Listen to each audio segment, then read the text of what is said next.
So let us continue what we have left last week. So the study program we're doing is to be able to be focused, to be simply one-pointedly, not deviated in the path that is given to us. The descending method that is coming from Lord Krsna, the Parampara, their teaching, the lotus feet of our spiritual master, our meditation, our guidance will be successful if our mind, our whole being is simply focused in meditation and in action. Real activities of the spirit soul in a transcendental world under the guidance of our dear spiritual master, our initiating spiritual master, who is also our instructing spiritual master, non-different from the Supreme Person, which is established by Lord Krsna. Just approach a bona fide spiritual master. Surrender unto him. Render service. Inquire from him submissively. Then you're following me. Whatever he tells you is non-different from what I want, because he's my representative, my confidential friend.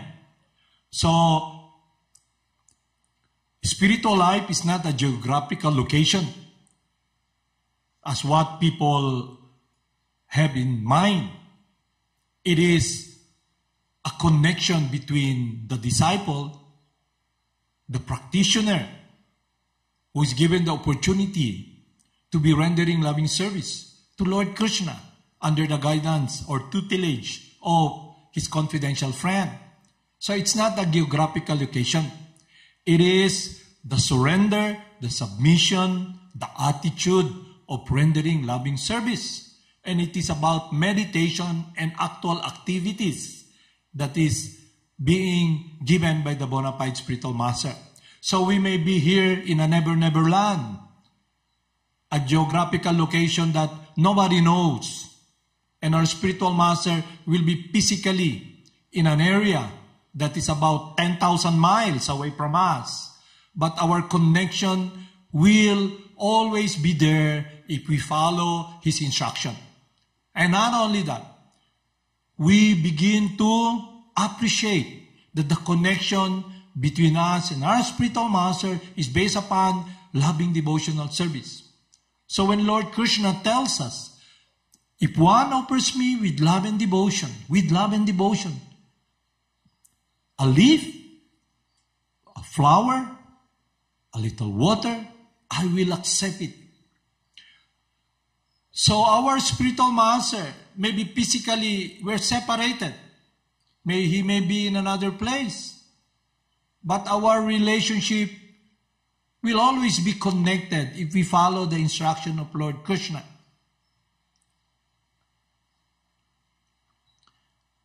So I'll read here these teachings from Rupa Goswami about the attitude of the disciple, of our attitude. The reason I like to discuss this is because majority of us, we have this sort of trending, focusing upon our own life, what we want to achieve with our family. While we're traveling here, openly we come in contact with someone.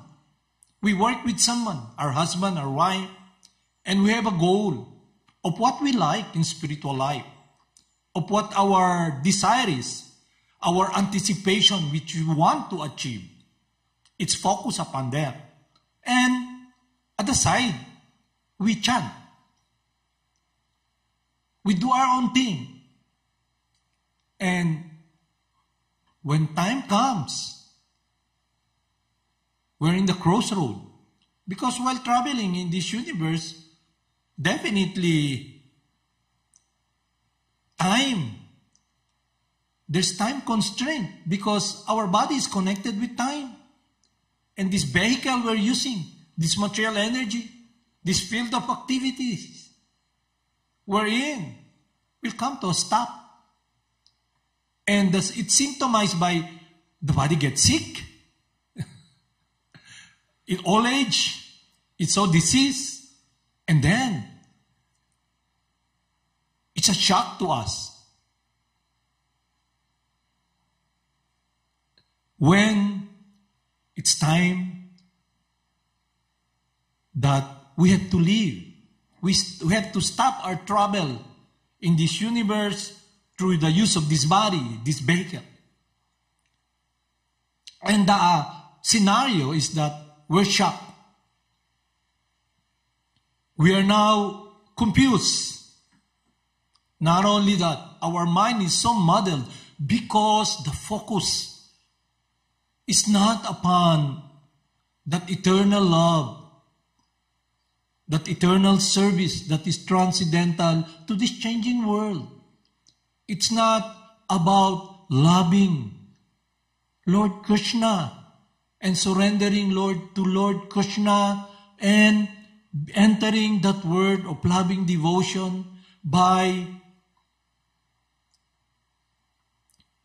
being connected with the world of devotional loving service that our spiritual master, Srila Prabhupada, is doing. It's our own world. That's why it's a shock.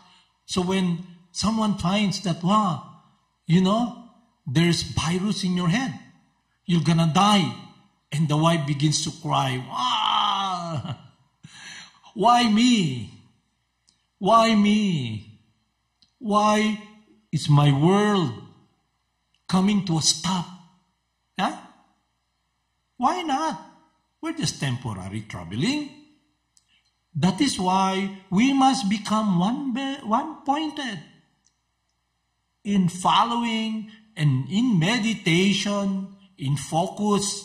So when that time comes, our heart, our mind, we're not perturbed. It's now an opportunity for us to pray to Lord Krishna. But because it's been natural for us to follow the instruction of our spiritual master, it will be like the rivers and the rivulets going directly to the ocean. Our meditation will be one-pointedly in surrendering, in loving devotion, in praying, that please, no matter what happens, let me be rendering loving service to you. That I be following your will, to be in that world of hopingly in my heart, I will be pleasing to you, that my love will be directed upon that world of loving service. So it will be natural for us if we follow the instruction of the spiritual master. But if we follow the instruction and then it's not really the world we're in, then we're in for a ride, because at the time that we're in the crossroad, we will be shocked. It will not be a meditation of complete surrender, complete taking shelter, of humbleness in rendering loving service to the Supreme Person, in loving meditation, because the process had not been actualized. We're just simply outside, playing our world, and Krishna's there. Our spiritual master is there. So I'll read here what we should be in. Because love for God is achievable. Because by nature, love is inseparable from us. So the process of Bhakti Yoga is to be focusing our love, our whole life, in that focus, in those activities that will help us progress towards that one-pointed direction. So here, I'll read here the prayer of Lord Chaitanya. So we can enter that world through listening from our instructing spiritual master, the heart, the mind, the meditation of Lord Chaitanya.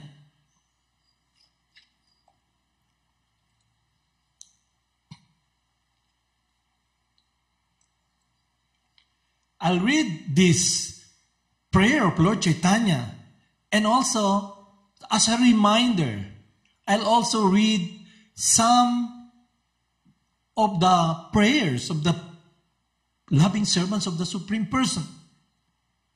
Their meditation in life, their focus, because they are the perfect examples whom we should emulate, meaning to follow, not to imitate, to emulate, to actualize and engage in real activities under the guidance of our spiritual master.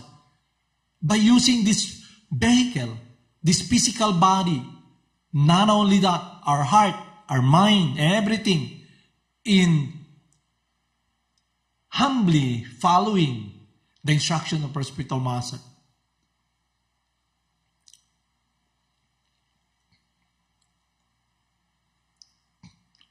I do not know anyone except Krishna as my Lord, and he shall always remain as such, even if he handles me roughly by his embrace. Or he may make me broken-hearted by not being present before me. He is completely free to do anything and everything, but he is always my worshipable Lord unconditionally. Unconditionally, no matter what. So that will be very natural for someone who follows the instruction, the guidance, and receiving the mercy, the blessing of the confidential loving servant of Lord Krishna, who is a maid servant of Radha and Krishna. So that is what we're doing in this path. Everything irrelevant. We should be focusing upon the heart, the love of Lord Chaitanya, the heart and the love of our spiritual master, because that is Bhakti Yoga. Forget about all this unnecessary. It should be connected simply. Live simply. Our heart, our mind, be focused upon that world.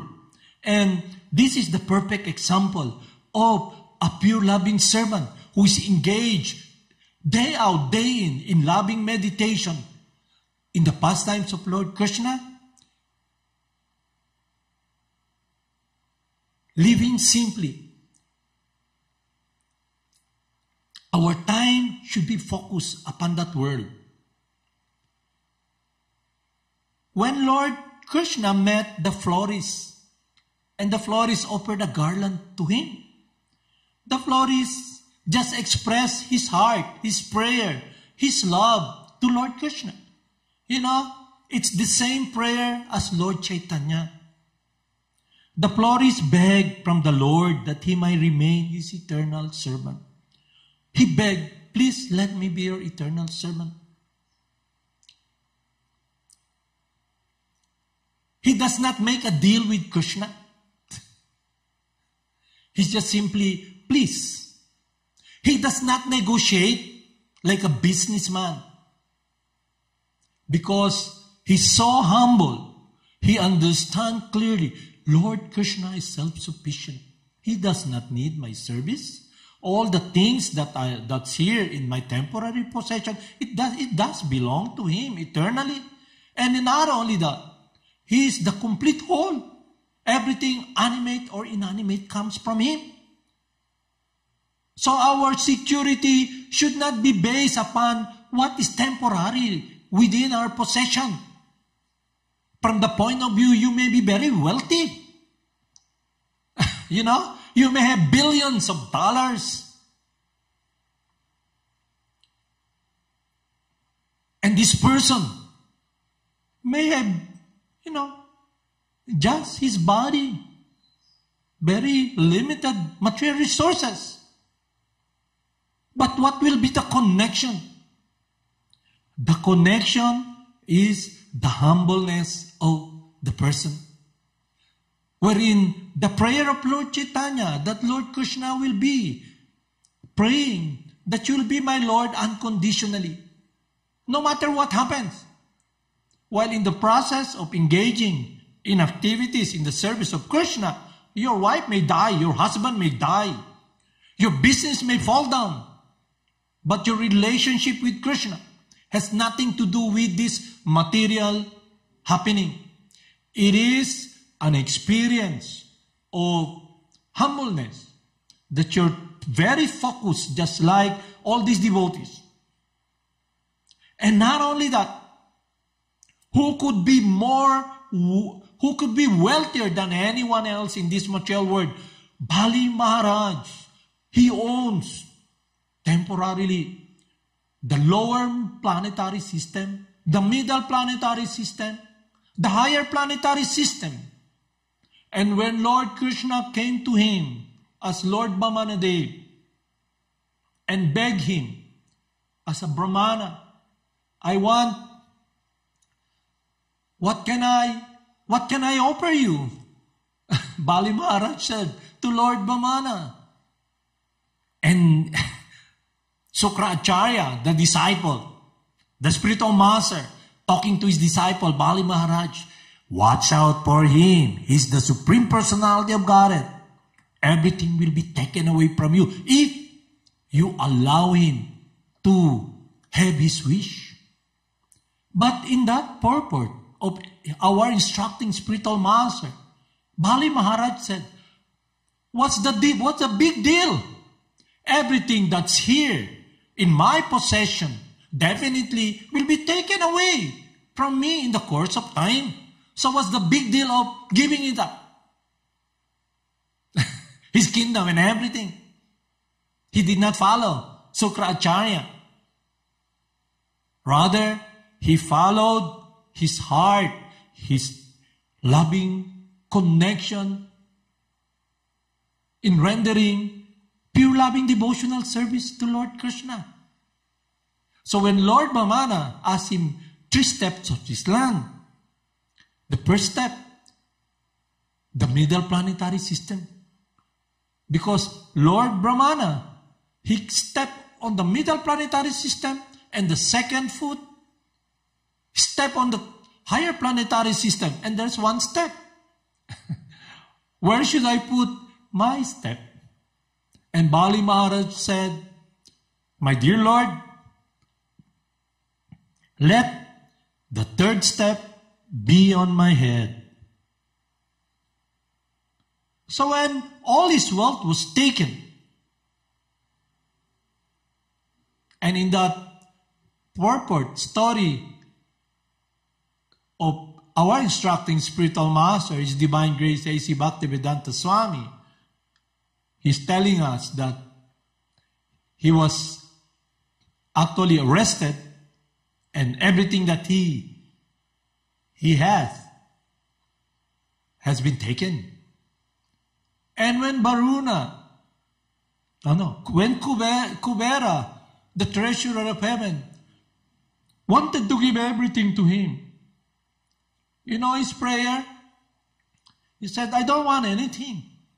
I just want my prayer, my life, my whole being to be engaged in loving meditation upon rendering loving service to the Supreme Person. That consciousness transcends all the miseries of this world. The misery that we all experience is because of material conditioning. It is the anticipation of getting something to satisfy our longing for fulfillment. And sometimes we try to ascend, to imagine what's spiritual life. And we engage in chanting, associating with devotees, chant. But in the end, when you're in the hospital, your husband is dying. Wow. Why?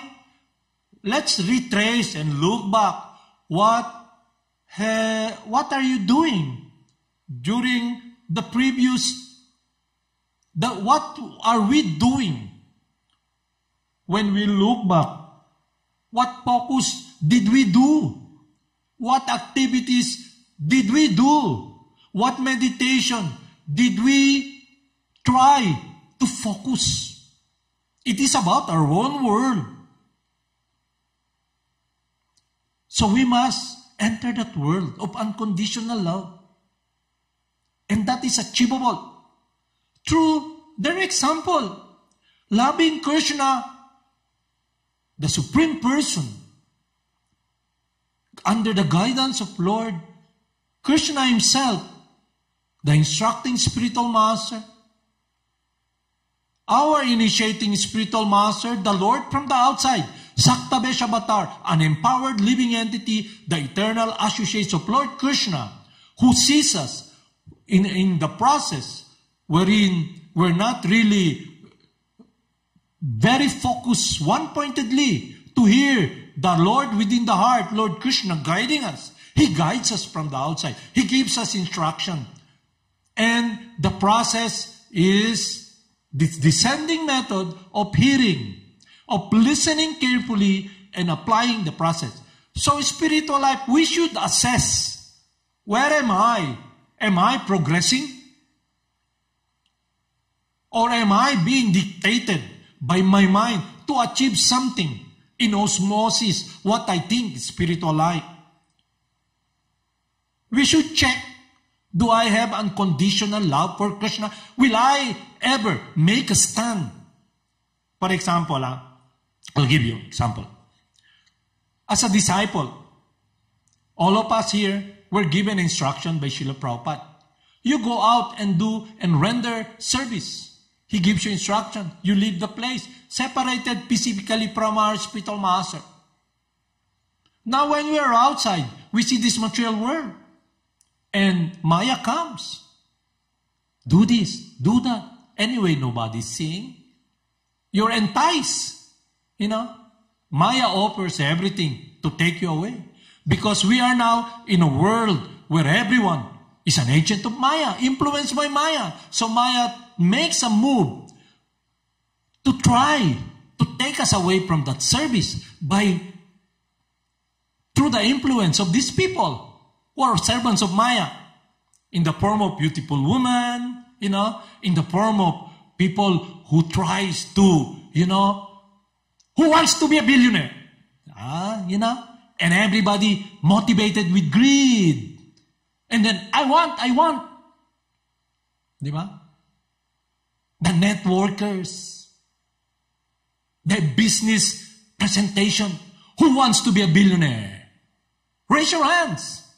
You can be like me. Look at the gold I'm wearing. The cars, the flashy cars, the building, the yacht, the jet planes. Who wants to be like me? And then, while we're working, serving our spiritual master, we begin to think, if I have so much money, I can serve Srila Prabhupada. I'll be a big man. Not thinking, not understanding. Krishna is self-sufficient. You may be a big man in a little teeny planet. When you look out of the cosmos, Mother Earth cannot even be seen. And you think you're a big man? That is not what we should be focusing. That's why in the nectar of instruction, over endeavoring for unnecessary things which are very hard to obtain, takes the mind away from Lord Krsna. And not only that, meditation upon this temporary world of trying to acquire material wealth, thinking, I'm going to serve Krishna. Krishna does not need that.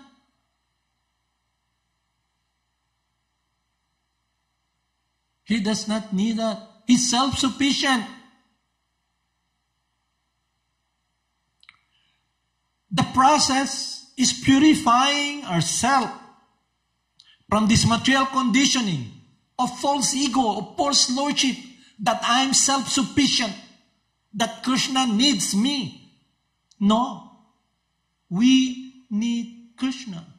We have to direct our heart, our love, our whole being upon Lord Krishna. And then, Krishna takes care of everything. We have now a different vision that is transcendental when relating to our wife, to our friends, to this material world. Because everything is now with this clarity that yes, it belongs to my loving Supreme Person, Lord Krishna. And I've been given this opportunity by His confidential friend that I can render loving service. That even though I am very far, this connection, this world is very tight. Nothing comes between me and my friend, my eternal friend, my Master, Lord Krishna, and the relationship between my spiritual master, although I know I will fall far short because I'm imperfect, but He loves me unconditionally. And in my meditation, I will be just focused in carrying on that world of trust, sincerity, and honesty. Because He sees that. So whenever you may be very far, Maya comes in, you're insulated. Because that love, nothing goes between it.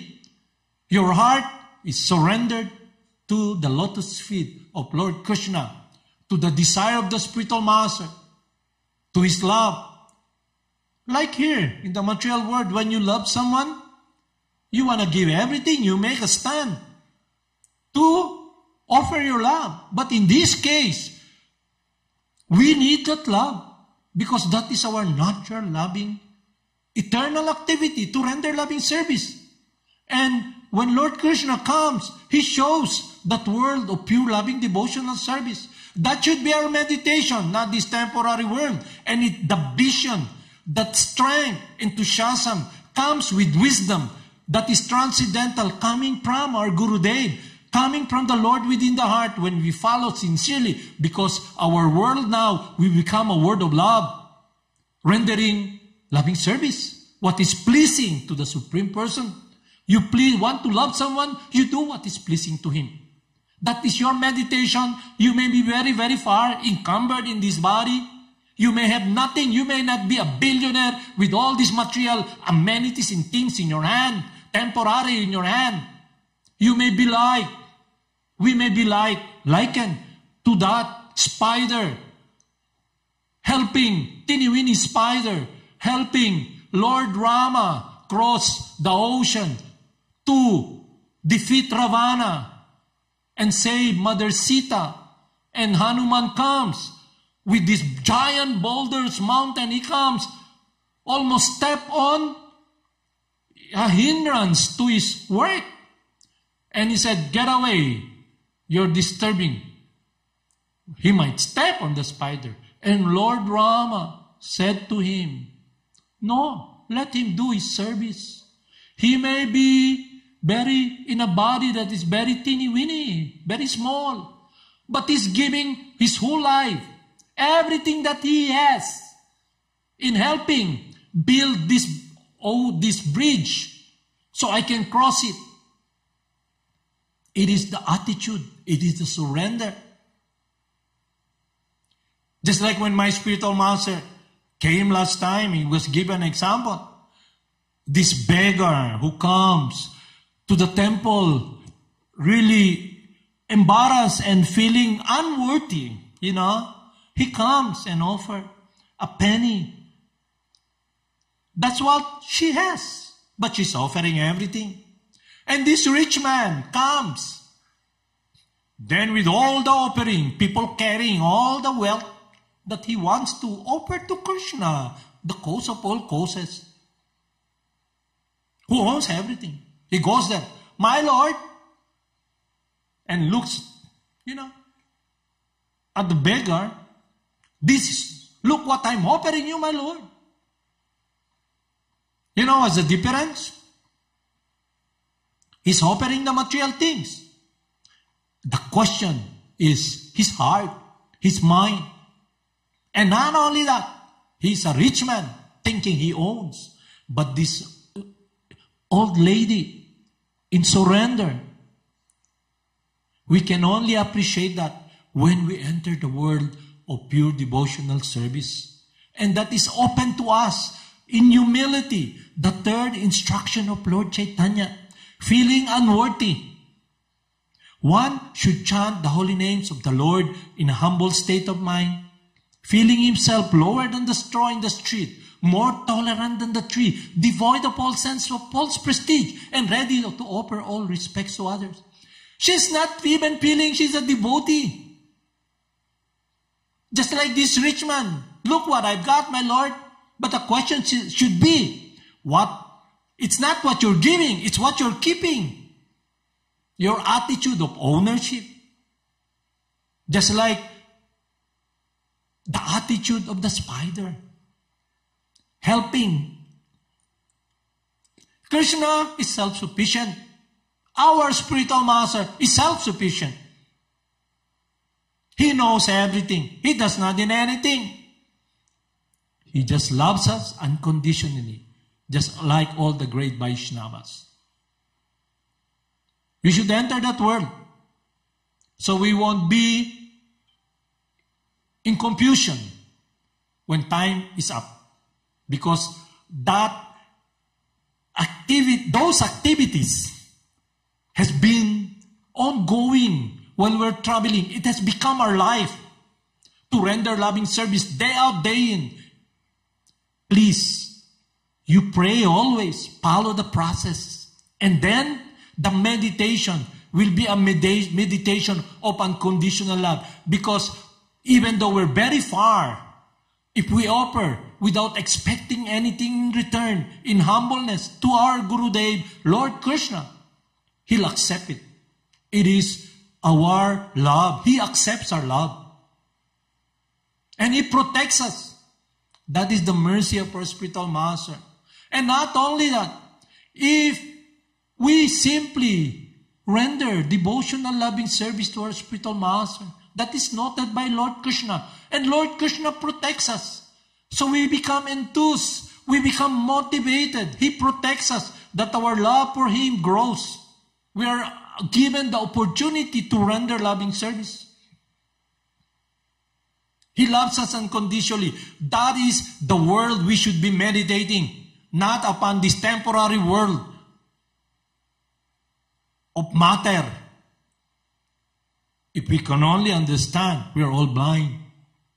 What we see with our eyes. We're just here.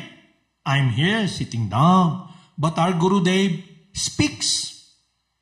Our instructing spiritual master, he gives us this instruction. So I should use this material body as a vehicle to be directed and focused upon that world of love. To render loving service. That is the blessing and kindness of Krishna, of Srila Prabhupada, our Gurudev, and the Supreme Person. But if the vehicle that is given to me, I don't see that as an opportunity for me to use in loving service, but I make it that it is my shelter. As if Lord Krishna does need it. Lord Krishna is self-sufficient. He wanted simply that I render loving service to Him. And His instruction is very direct. Just surrender unto me and I'll protect you. To those who are constantly devoted unto me, I give them the understanding by which they can come to me. So now we have this great transcendental opportunity to be with someone who's purely loving and rendering service to our dear Lord,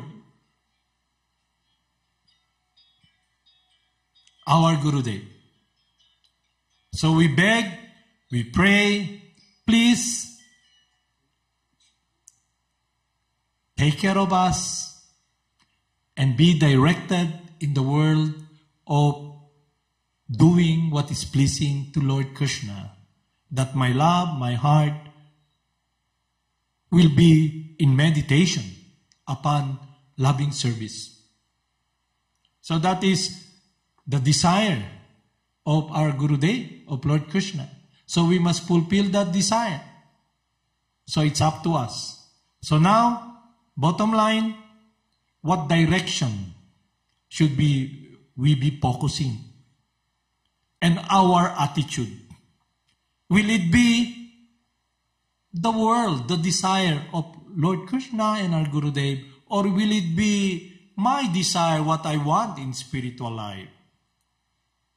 So it's up to us to make the decision what you really want. Haribol Namaste.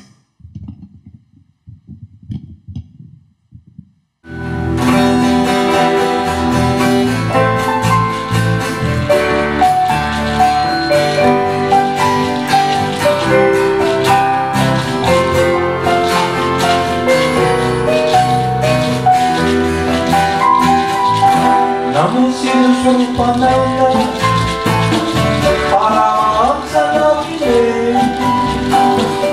Ora Karuna Sarupaya, Hare Krishna Prastayate.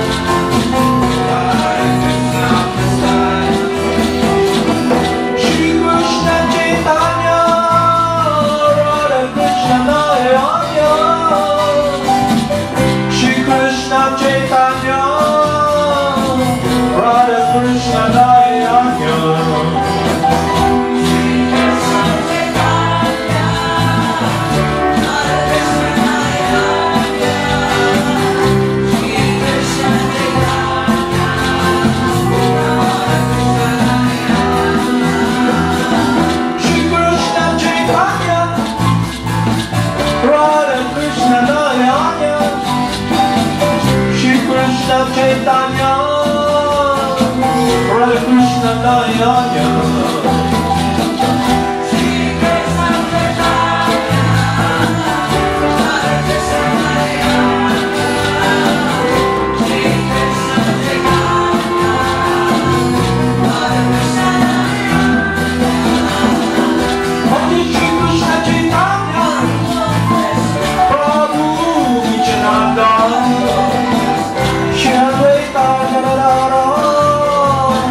Shiva Sare Mata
Hare Krishna Prasthayate